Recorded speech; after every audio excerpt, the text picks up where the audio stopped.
I have been having a difficult time trying to get through the next sections of my Ilizarov story. I probably haven't remembered it this vividly in decades, so please bear with me as I try to tell it. Before I went to bed for the last time pre-surgery, I was moved from the main area to a private room. It was explained to me that I needed to be moved because my surgery would be so grueling. It would protect the younger kids from seeing the machine, and it would give me access to a private bathroom. If you ask me, I probably talked too much to the other kids, and we all needed a good night's sleep that night. Because my surgery was going to be so intense, I was scheduled to go in early in the morning. It didn't work out that way though. Hour after hour ticked by agonizingly slow. I didn't go in until long after noon. I forget the exact time now. I do remember seeing that second intimidating gurney roll through the doorway of my private room, however. The folks pushing this one wore surgical masks, hats, and gowns. I was asked to lie down on the gurney. I took a deep breath and I did as I was asked. I said goodbye to the several well-wishers that had gathered and had stayed with me the long hours to the final moment. They followed me down the hallway to an elevator. We said our last goodbyes to each other and the elevator doors closed. I had made the decision to have this surgery, and I was unusually calm up to this point, but I admit the fear that I felt the day before returned full strength. I was wheeled into the operating room. It was cold. It looked very different being wheeled into it instead of walking into it like I did during the tour. Everything looked big and ominous. I shuffled from the gurney to the operating table on my own. The first order of business, the laughing gas. The anesthesiologist was unusually cheerful. Well, maybe not for a children's hospital. He introduced himself and explained how he would administer the laughing gas. He put a breathing mask on my face. I could smell the laughing gas when it was turned on. The anesthesiologist said, "I almost forgot something." What could you possibly almost forget in an operating room? "I have different flavors so that it smells better," he continued. He listed the berries and the other sweet flavors that he had. He asked me if I wanted to try one. I declined. He insisted. I declined again. He said, "If you had to pick one, which would you choose?" I thought to myself, dude, I'm trying to remain calm here. I said instead, I would probably go for the mint. "Coming right up," he sang cheerily. Again, to myself, I thought, whatever floats this guy's boat. He returned, opened a plastic flap on the mask, and aimed a dropper at the opening. He missed the fragrance reservoir the first time. I know, because the first drop went right up my nose. He looked at it and said, "It must not have dropped." I was feeling a little woozy at this point and couldn't respond. He got a drop in the reservoir, like that mattered now. I never smelled mint so strongly in my life. In fact, I was smelling mint for weeks. It didn't wear off until long after I finally got home. My head was buzzing like crazy. I could hear the folks attending to me talking to each other, but their voices were echoing all over the place. My fear had all but melted away at this point. The anesthesiologist asked, "Are you breathing?" To my embarrassment, when I tried to answer, I laughed instead. I tried to stop, but I snorted really loud.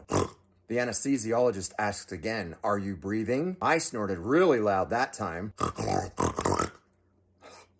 I just kind of laid there whimper laughing.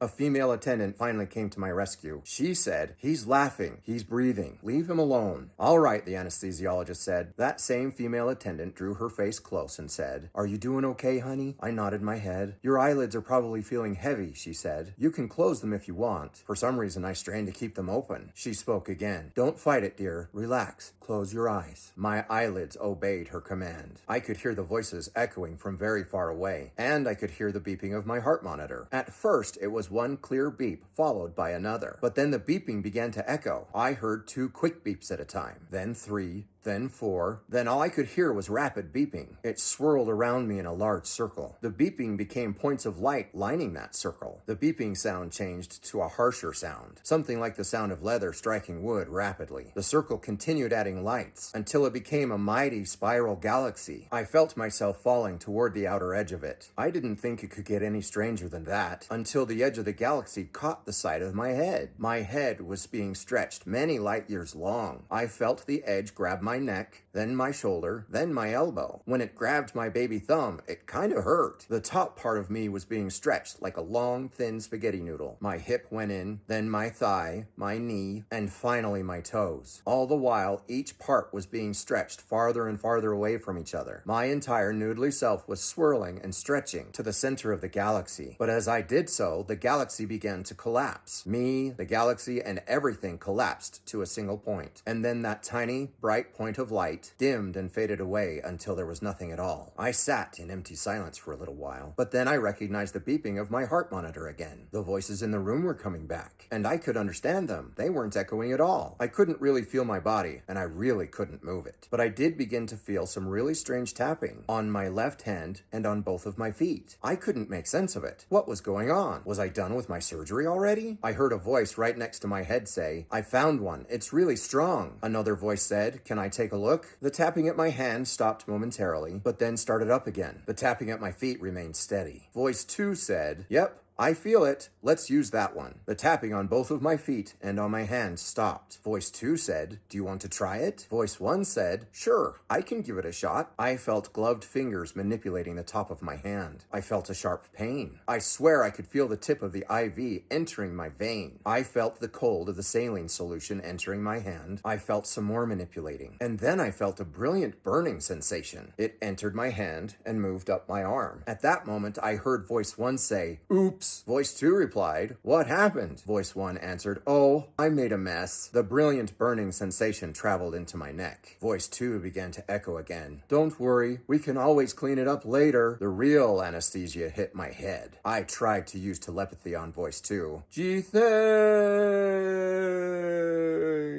my thoughts said, and I was knocked out for good that time.